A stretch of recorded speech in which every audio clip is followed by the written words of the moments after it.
But I'm going to first tell you about it by looking, instead of saying, part of what the book is about is a very deep question. I'm sure one you've often thought about. Why do the British drink beer? Right? Now you might say, that sounds like a joke, it's a shutka. On the other hand, if you think about it in another way, it's a serious question. Most of my life, I started doing work in France. As I tell people, I had a hard life. I had to spend the summers in Paris, drinking wine, working in the archives, drinking espresso. It's a terrible life, right? You know, all that bad French food, like foie gras and so forth. It's so unhealthy for you. But at any rate, but one of the things that was interesting is that I remember going to France in the 80s, and at that time it was very clear cut. The French tended to drink wine, the British tended to drink beer. But if you think about it, there's sort of no reason why the French drink wine and the British drink beer necessarily. I mean, they share, you know, the same kind of tradition. Their nobles were relatives. At one point, Normandy controlled both Britain, England, and Bordeaux.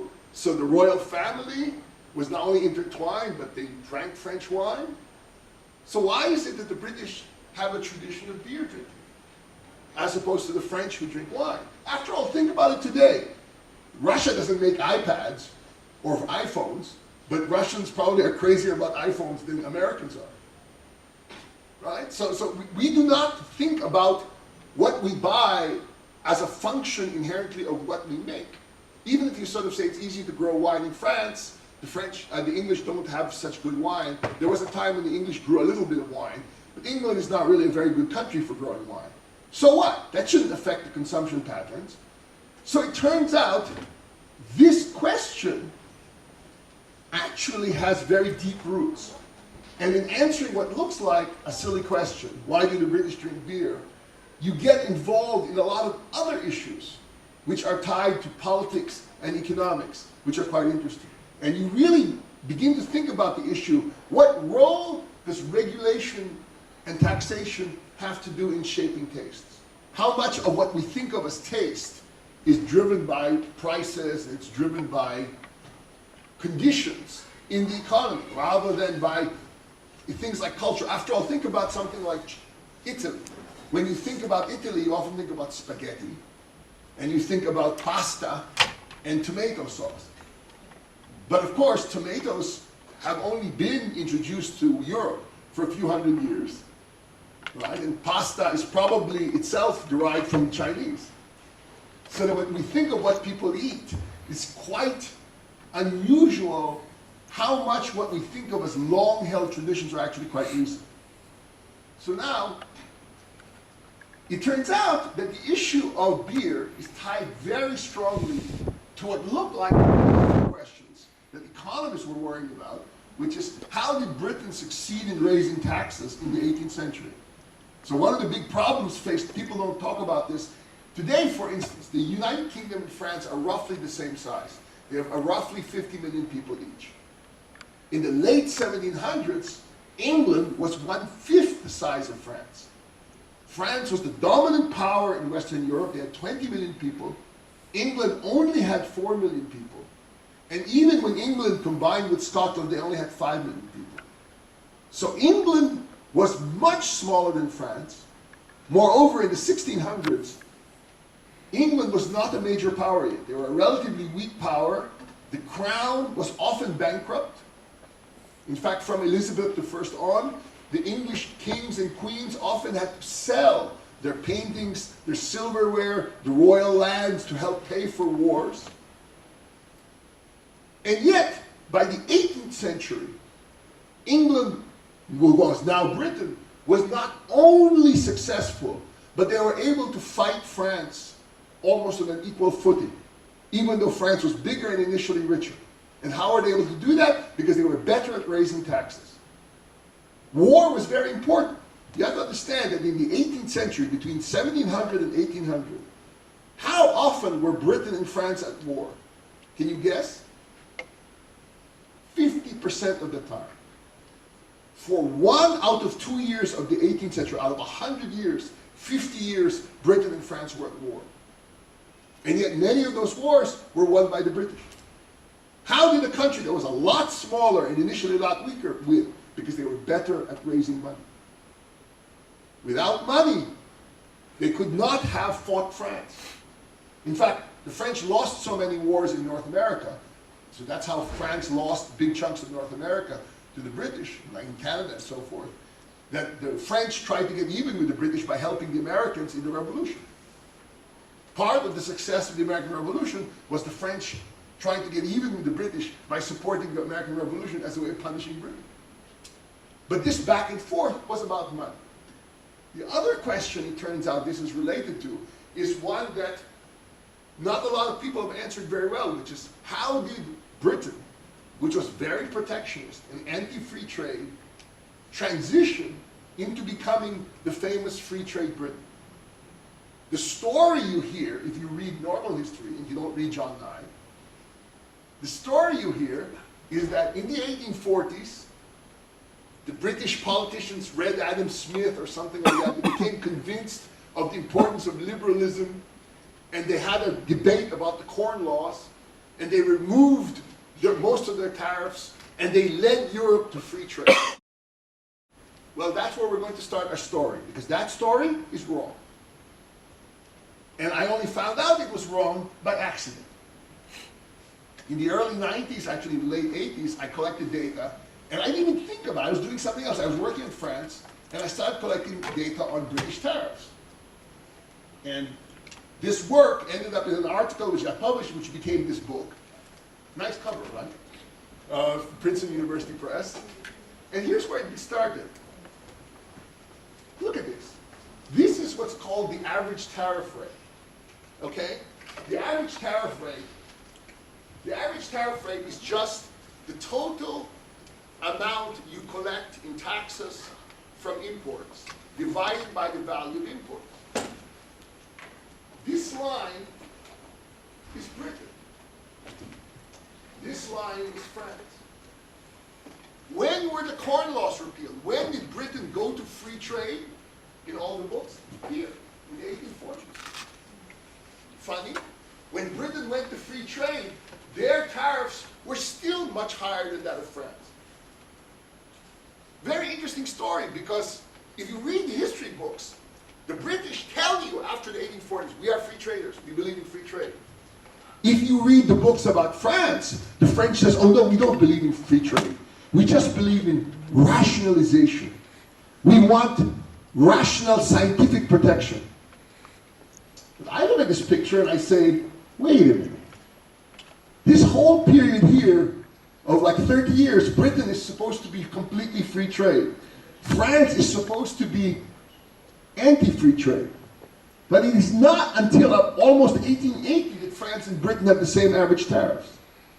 And even after 1880, they're so similar that statistical differences might wipe out those gaps. So effectively, you might say, Britain and France only really became free trade after the 1870s. And France had lower tariffs than Britain for 3/4 of the 19th century. Now, later on, I did some fancy econometrics and statistics. I'm not going to bore you with math. But the point is, this basic graph, anyone could have calculated this. Any historian looking at this could have calculated this graph in the last 150 years. Nobody did. I was the first person to point this out. People talk about free trade, and nobody ever bothered to ask the facts. What were the tariffs actually like? Nobody asked that. I remember, in fact, that when I first saw this graph, this was the old days when the spreadsheets weren't so good. I was using an old spreadsheet too, you probably even never heard of anymore, called Quattro Pro. Quattro, it's kind of like Lotus. That's all non-existent now, before everybody started using Excel. So I was using Quattro Pro, you work really hard. It's not like, you don't just tap on the touch screen, you like plug in the numbers, and then this graph came out and I said, what? This must be wrong. And I checked the numbers and I said, no, this is right.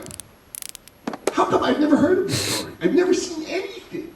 In all the time I've studied economic history in Britain and France that suggested Britain might have higher tariffs than France. So I said, I should probably ask my local expert, Douglas North. Doug North's office was across the hall from mine, so I went across the hall, and I said, Doug, let me show you something. And he looked at it, and he said, are you sure? He said, why don't you call up some of our other friends in economic history, John? So I called McCloskey at Iowa. I called a couple of other, I called Mokir at Northwestern. I called another, I forgot maybe somebody else, and I finally called Larry Neal of Illinois because he was the editor of one of the major journals. And I was explaining these results, and Larry said to me, you know, John, you'd better check this. You've either found something very important or you're going to get a reputation as a giant idiot. I remember when the early version of this paper came out, and remember, this is before the internet. Just from the paper being passed around by mimeograph, within 2 months of this was not a paper in a journal, right? This is just a paper printed out and photocopied and mailed around the country. Within 2 months, my phone was ringing. I was being flown out to Stanford and Berkeley and MIT and Harvard to give this paper. When I went to Harvard, Jeff Williamson said to me, you know, John, people have driven from New York just to attack you. So I had obviously touched a nerve. And when I did this, so here's the story. It turns out that British tariffs were high and remained so even after the move to free trade. Why did people not see this? Well, it turns out that the tariffs were supposedly on unimportant things.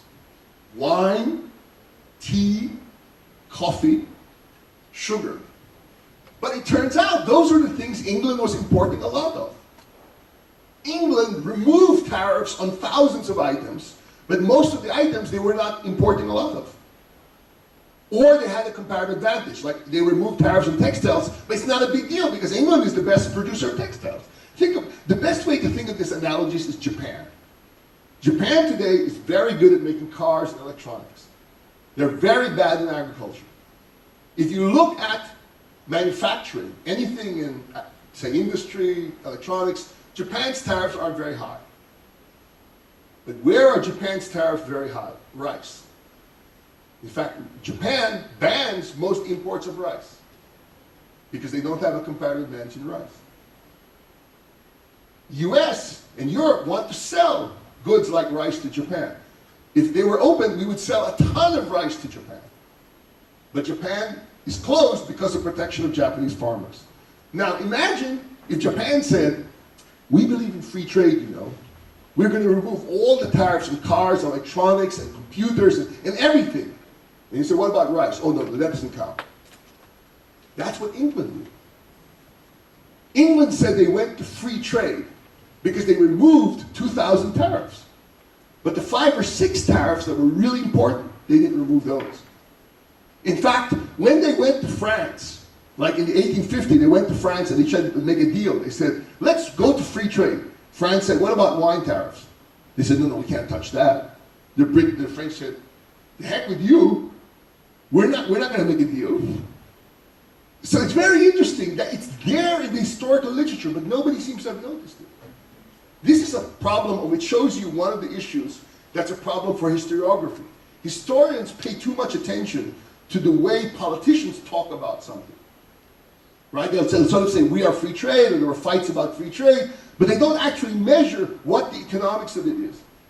Sometimes the issue that is very prominent in rhetorical debates or in philosophy does not reflect the true underlying problem. Just like I'm sure if you look at the debate 50 years from now about the crisis in Europe, you're going to read a lot of stuff, but you probably are not going to read enough that a big part of the problem is simply that Germany will not allow more inflation. Probably half the crisis of the last 6 or 7 years could have been avoided if they had been willing to let the euro crash and keep interest rates very low, but allow inflation to go up to 4%. Doesn't mean it would have solved the crisis problems, but a lot of it would not exist if they'd been willing to do that. But most people don't talk about that, they talk about the other political things. So it's very important to measure. This is one very good example. Moreover, these tariffs were not primarily about making money. They were about punishing France. Why? Now, this is what I'm going to show you.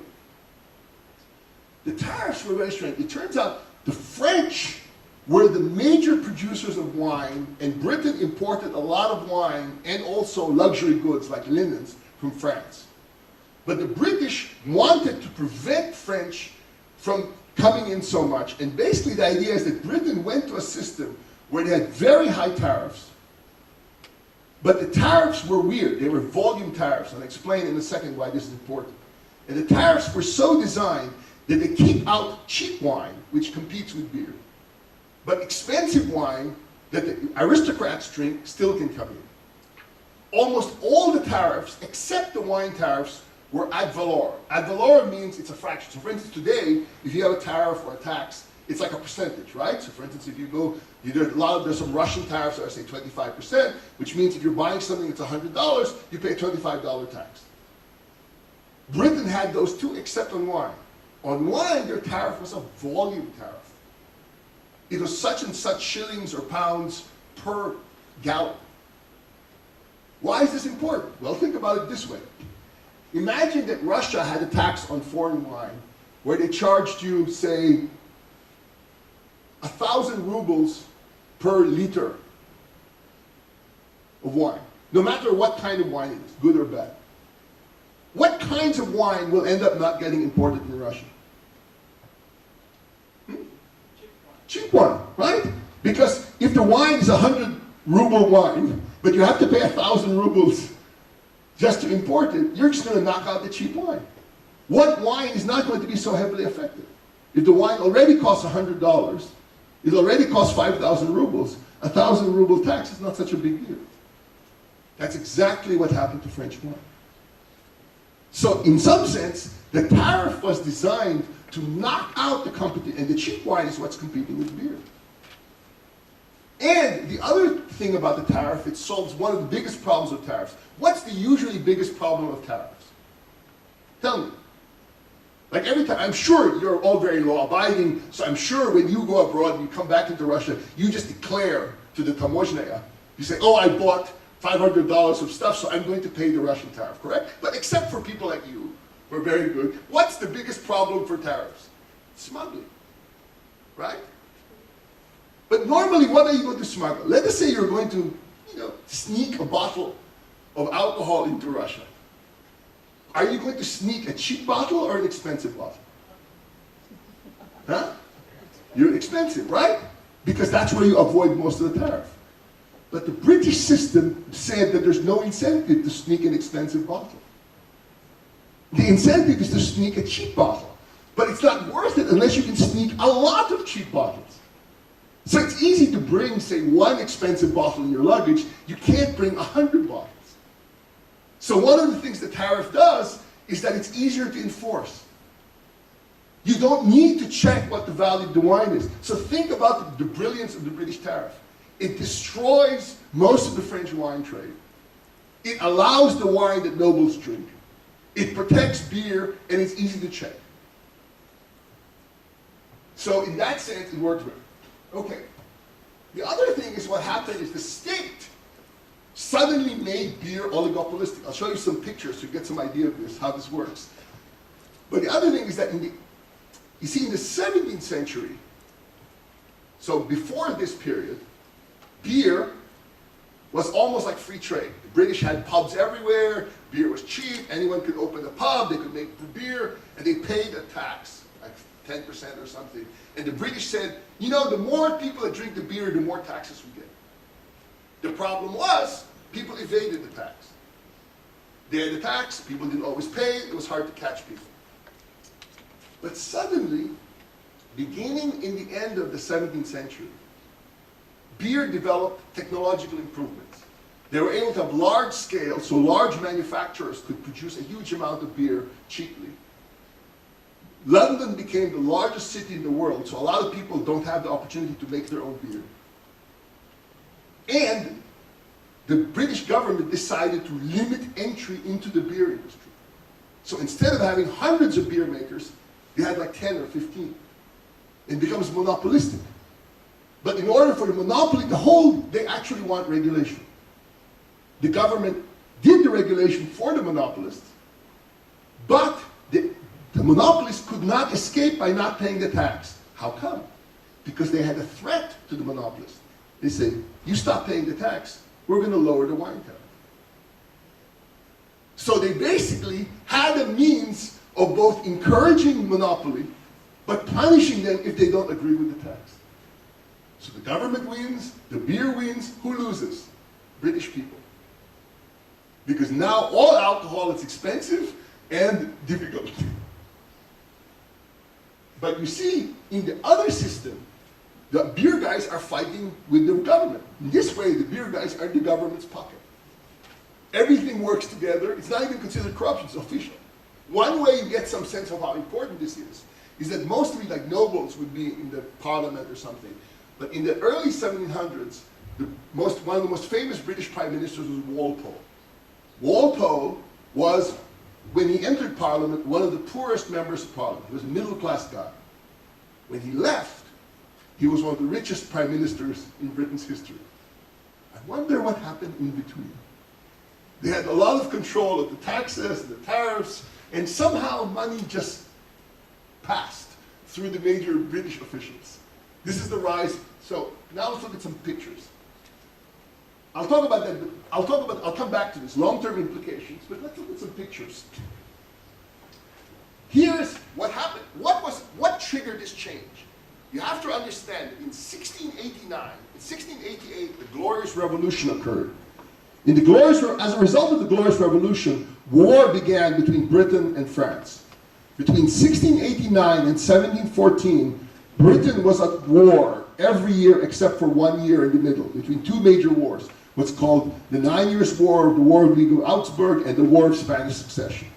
During that war, there's no imports from France. That's when they find out that knocking out French wine protects British beer, and beer can grow. One way you see this is, in blue shows you how much wine is being imported from France before the war. I don't show you the war, we don't have statistics, but basically they're importing no beer from France during the war. This pink stuff is Portugal, Portuguese wine. Notice how little Portuguese wine is being imported before the war. Green is Spanish wine. Spain is in between. They're not quite an ally of Britain, not quite an enemy. And their wine is not as good. Portuguese wine is terrible. If you read Ricardo, there's a famous story, right? That his example of comparative advantage is Britain trades cloth and Portugal trades wine. And that's why free trade is good. Wrong. That story is crap. Why do I know it's crap? Well, it turns out Portugal cannot sell wine to any country except Britain. And how can they sell wine to Britain? Because Britain is blocking all wine from France. And in 1703, the British signed a treaty with Portugal called the Methuen Treaty. And the Methuen Treaty says Britain guarantees Portugal a lower tariff than any other country if Portugal accepts all British imports with no tariff. So in fact, instead of it being an example of free trade, it's an example of colonial trade. You see? And so that's so if you look at the histories, and the other thing I found out when looking at this, it turns out Adam Smith in The Wealth of Nations talks about these tariffs. Nobody seemed to have paid attention. So what you often see in history books, they'll say Adam Smith talks about Britain being mercantilist, and then Britain went to free trade in the 1800s, but it turns out most of the tariffs that Smith complained about in the 1700s were still in place after the repeal of the Corn Laws. If everybody had paid attention to the exact tariffs Smith was talking about, they would have noticed that in 1850, when Britain was free trade, the Smith tariffs were still in place. Again, the value of counting. If you don't measure things carefully, you don't know what's actually happening. I'll show you some other pictures. Here's what happened to public revenue. Right? Now, because they have a carrot, see, the big problem for countries in collecting money is, how do you get people to agree to pay? But what the British did is that normally when you raise a lot of money in the 18th century, people raised direct taxes. They taxed land, or they taxed other kinds of goods or wealth. Because remember, there's no income tax, so most of the taxes are proxies for wealth. So France, for instance, used taxes like land taxes, and they used something called the door and the window tax. The presumption is the more doors and windows you had or mirrors, the richer you were. That's why French houses are dark. And that's why nobles had lots of mirrors, because they were exempt from the tax.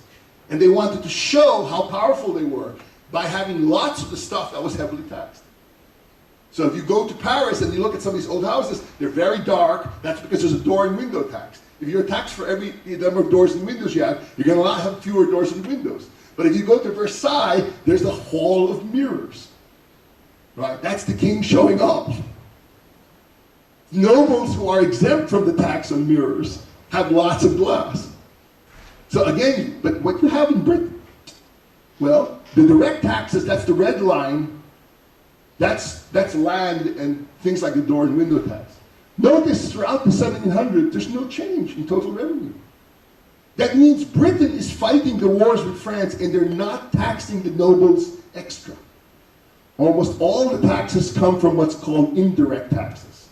That's taxes on beer, on alcohol, on wine, on hops, and all the sugar, all the inputs into alcohol. Plus other things. So Britain is the only country in Europe that is successful at dramatically raising their income through excise taxes. Why? In every other country, when they try excise, they get political unrest and they get the people being taxed not agreeing. They will evade. So because initially of the war, when for 25 years French stuff is not entering, the British beer guys are protected. When the war is over, the British government says, hey, let's go back to like the old way it was, with low tariffs on the wine, let the wine in. The beer guys suddenly say, and the guys making whiskey and, and beer suddenly say, wait, you're going to hurt all these British workers. You need to keep out French wine. So the government said, fine, we're going to have these high taxes, but you're going to pay your taxes too. So the beer guys got a monopoly, or almost a monopoly, so they can raise the taxes on ordinary people, and they get a tariff to protect them, but in order to maintain that, they have to pay higher taxes. So it's like this joint system now. No other country can manage to do that, because no other country has that precise kind of coalition. One way you think about it is what happened when they actually removed the wine tariff and just lowered it. By the way, England never removed the wine tariff, they just lowered it. In 1860, that is in 1860, Britain realized that they would have to open up their trade in order to make deals with France and Spain. So in 1860, a famous treaty was called the Cobden-Chevalier Treaty, in which Britain and France agreed to lower their tariffs or remove their prohibitions. That happened in 1860. Red are the imports of French wine. You see red? Here's 1860. Boom. Right? You see? French wine imports go up 600%. Portugal is this yellow thing. There's no change in Portuguese wine. Spanish goes up a little bit. And the other thing you have to understand is, why is this such a big deal? Today we think about alcohol as if it's only recreational. Alcohol was the most important drink in Europe. Why? Every other drink was not safe. Milk was rare and you often had diseases. Water was often filthy. Fruit juice was almost unavailable. This was before tea and coffee were common. Moreover, it's expensive to boil stuff on your own individually. So alcohol, remember, this is a period in which many men and women were near starvation all the time. For instance, Fogel calculated that even in London, one of the richest cities in the world, maybe 15% of the men in London had so few calories per day, they literally did not have enough energy to stand up. That's why you have these pictures of beggars in Dostoevsky or Balzac. They're just like lying on the floor to beg, because they're eating something like 800 calories a day, or 600 calories a day. That they literally have enough calories to just live, but not to move very much. That's how bad life is. In that world, booze is very important. It has calories, and it's a safe drink. So in fact, many workers talked about alcohol as their daily bread. So it's not just a drink. One way you can see this is if you look at even the Dutch. If you look at records of Dutch orphanages from the 1730s, so you know what Dutch orphanage, right? That's an orphanage for little kids. No, they have no parents, they're poor, nobody take care of them, so the government gets them. A Dutch orphanage in 1730 is not a very nice place, right? What is the biggest item in the budget of a Dutch orphanage? Guess. Seriously, what's the biggest item? Beer. The number one food they gave to small children was beer. The daily food was a kind of cheap soup with a few grains. Sometimes they didn't even get bread every day. But every day they got soup and beer. That's what they fed the little kids. That's how important alcohol was. So when we're talking about this, we're talking about it's a big part of European history. The other thing you have to remember is that most wine is bad. The only really good wines are French and to a lesser extent Spanish. Portuguese wines were initially, Portuguese wines are called fortified. Why were they fortified? Because Portuguese wines would go bad very quickly. So what does it mean to fortify? To make it stronger, right? But how did they make it stronger? They would have a big barrel of cheap wine, and they would just add brandy to it, or cognac. And basically, by adding enough alcohol, you stop the wine from going bad. So it's only later that Porto was developed and became a better quality product, but initially it's just very bad wine. The only country that was able to make wine that was better quality and could survive a few years was France. To a lesser extent, Spain was okay. The other thing you have to understand is that Portugal was almost a colony of Britain. It was not officially a colony, but it was British control. A lot of Portuguese wine was made in Portugal by Brits. How do I know this? Because it turns out there was something called a factory. Now, in English today, what does a factory mean? Huh? Look, it's like a plant, a fabrica, or something like that, right? Not in the 18th century. The word factory meant something totally different. A factory was a processing zone to make goods for re-export. Today, we would call a factory a re-export zone. These were areas of Portugal where they produced stuff for re-export by Britain. It turned out Britain had such control of Portugal that in the factories, remember, this is Portuguese territory. Almost all the workers were British. Almost all the soldiers were British. All the money was British. All the shipping was British. And if a British man committed a crime in Portuguese territory, but in a factory, British judges were the ones who punished him, not Portuguese. And it's these factories who shifted from making other items to making alcohol for Britain. So in some sense, Britain was trading with itself. And that's a very different story than the one you give. So they only went to free trade when it became in the interest of the elites to open trade, because now as Britain, in the 19th century, as Britain was becoming the dominant industrial producer, they knew in order to sell more of their industry, they had to make a deal. They had to be quid pro quo. They want others to open their markets to British products, but Britain has to open their markets to products. Britain and France were the two dominant countries in Europe. When they signed the free trade agreement, everybody got scared. Because they said, oh my God, Britain and France have a free trade agreement and we're shut out of it. So within 10 years, almost all of Europe had signed free trade agreements with either Britain or France because they were afraid that they would be cut out of the major trading network. And one way to think about this, imagine if tomorrow the US and China had a pure free trade agreement. Genuine free trade. How scared would the rest of the world be? How long do you think it would be before everybody else signed an agreement? Right? If China agreed to buy anything from the US with no tariffs, and the US agreed to buy anything from China with no tariffs, trade would flow to the US and China at such high levels that unless you made bargains with the US or China, you'd be like shut out of the most important trading network in the world. That's essentially what the French and British did. That is the true beginning of free trade in Europe, not the Corn Laws, like all the books tell you. What do we learn?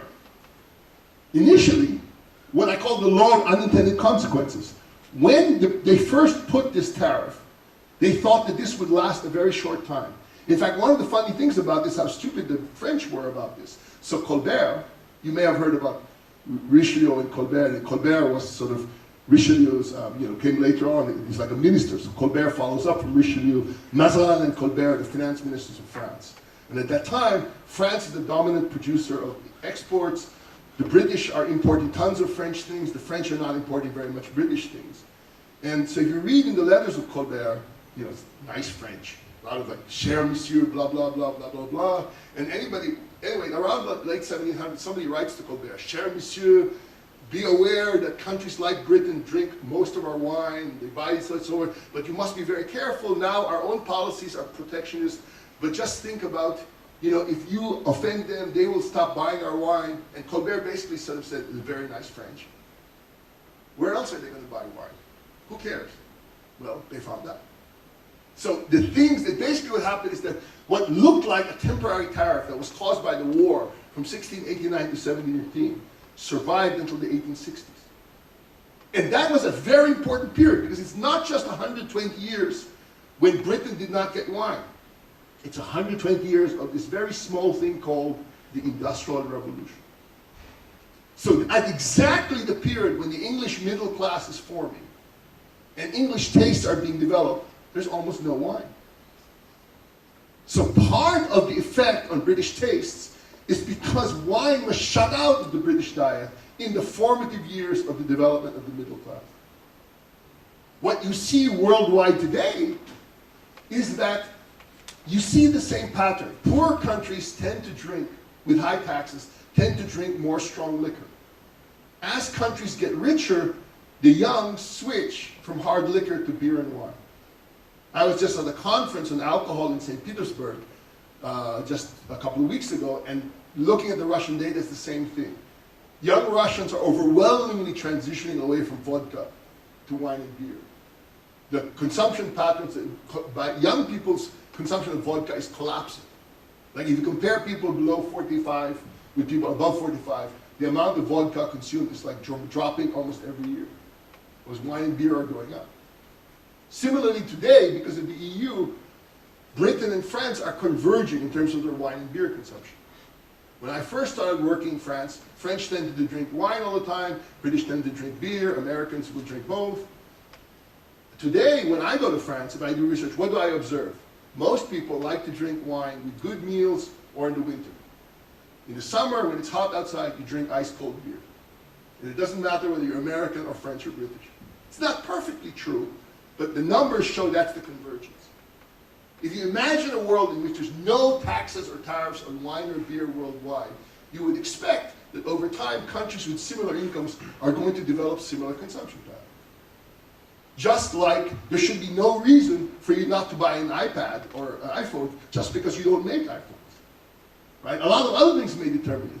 But the idea that Britain somehow, after all, that's why it sounds funny. When I first started talking this, I remember some Brits said to me, what? You really think the British would have drunk more wine? I said, why? Is it genetic? Is there some genetic reason why British would only drink beer? Of course not. So that's part of the story. But an important idea is that, why is this important for history?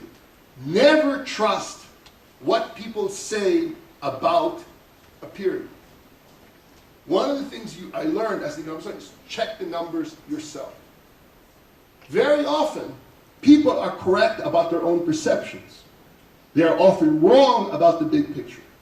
It's like asking a rich businessman. A billionaire is a very good person to ask how he made $1 billion. He's a very bad person to ask about what's the correct way to run the Russian or the US economy. Someone who's very good at making $1 billion may not be very good at talking about the overall economy. So one of the things scholars can do is check the numbers. For the rest of the story, and for other interesting stories about wine and beer, you can read my book.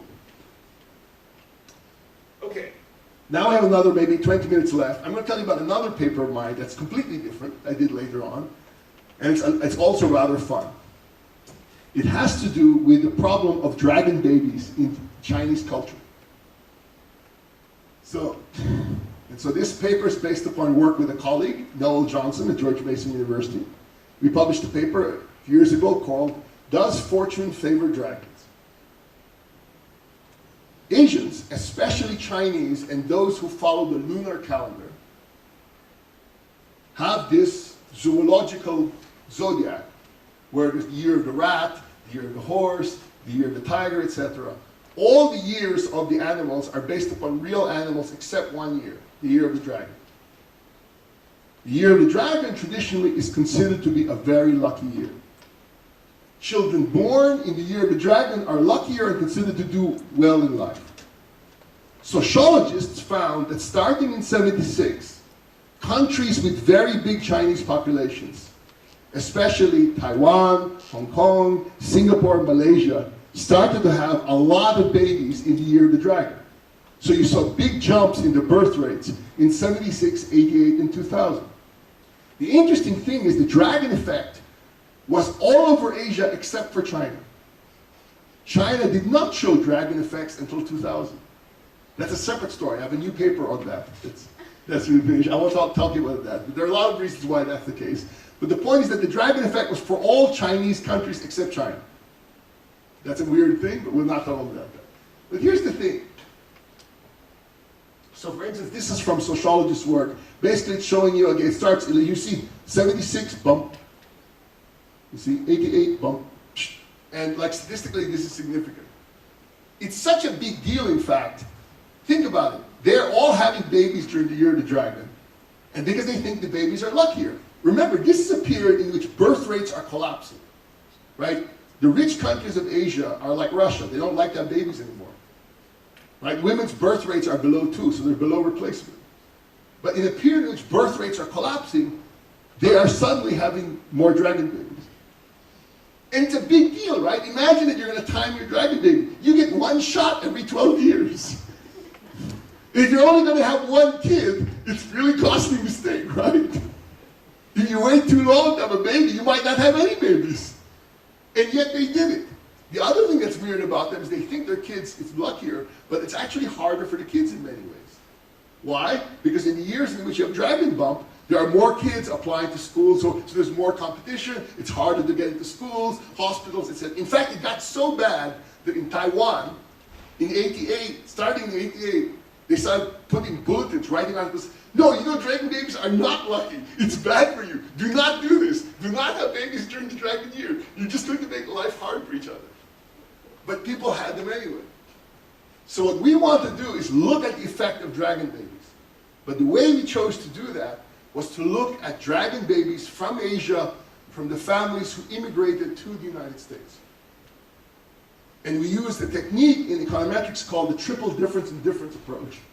And that's basically what it boils down to, is that you look at dragon babies from Asian families compared to non-dragon babies from Asian families, subtracting the effect of dragon versus non-dragon in countries that don't believe in the dragon year. So you're doing a triple different, you're trying to do net effects. All right? Just to show you how big the dragon birth is. So this is the dragon year. So this is an example of '76. So these are birth rates in Taiwan, Singapore, Malaysia, China, Hong Kong, Singapore. So the part of Malaysia that's not Chinese, and the part of Singapore that's not Chinese. And you see in all the Chinese ones, you get this big bump in the dragon year. Right? The non-Chinese ones either have negative birth rates or no effect. That's pretty significant, right? Taiwan has a 15% increase. Right? Singapore's 8%, Malaysia, Chinese at 10%. That's not trivial. If you ask demographers, that kind of change in a single year has a big, big effect. All right? So what we do is we sort of say, do Asians living in the United States believe in the dragon superstition? Well, the red line is the non-Asian US population. The blue line are US Asians. All right? Moreover, that's an underestimate of the dragon effect. Why? Because US Asians include large groups like Indians and Filipinos who do not believe in the dragon effect. So all that jump is being created by US Asians who believe in the dragon effect. That's a gigantic jump. Right? So it's amazing, right? This is a non-trivial phenomenon. Well, it turns out dragons do better in school. Asian American, it turns out that if you look at all immigrants, Asian Americans have the highest education levels of any group in America. Higher than whites, higher than blacks, higher than Latinos, right? Even immigrants, immigrant Asians have higher education than non-immigrant white people with more income. So Asians already have the highest average education levels. But dragon babies have even more. They have between 3 to 6 months extra education than non-dragon babies in Asia. To give you some idea of how big an effect that is, mothers who have 1 standard deviation more education only make their children in America as a whole have about 2 months of education. But dragon babies have 3 to 6 months more education in the group that's already near the maximum education level. That's an enormous effect demographically. And as I sort of said, we're not going to talk about this in detail, but basically if you want to look at the statistics, we use what's called the triple difference in difference approach. What's going on? Are superstitions true? Right? When I gave this talk in 2012 in Higher School of Economics, a joint seminar with HSE and Vyššia škola and Российская škola, NES. And it was 2012, which is the year of the dragon. Right, and I said something like, and as soon as I gave this talk, the girls started looking at each other. And I said something like, well, girls, it's not too late to get your dragon babies. It turns out, so this gives you some idea of how the technique, this is not the statistics, but just shows you the difference. Here, for instance, the non-Asian immigrants, notice there's no bump in the dragon year in terms of education, right? But if you look at Asian dragon, there's a bump in terms of education for those born in the dragon year. What's going on? Is this really about luck? No. It's about selection. It turns out that families which are richer, more educated, and older are more likely to have dragon babies. Why is that? Because it takes planning to have a dragon baby. It takes knowledge, and often it takes higher income. So what happens is that if, remember, it's not trivial to plan these things, right? So if, on average, the families that are successful having dragon babies are richer, their children will do better. But an outsider doesn't know that's the reason. They just see the dragon babies are doing well. So it's what's called, in economics, a self-fulfilling prophecy. It's self-fulfilling because if you observe, dragon babies do better. So you should have dragon babies. But it's harder to have dragon babies because it takes some planning and education. If you're too busy, like if you're just starving or barely surviving, you don't have time to think about planning for a dragon baby. You have to be middle class or upper middle class. And it often takes education to plan these things well. So you're basically attributing to a different factor the reason for the success.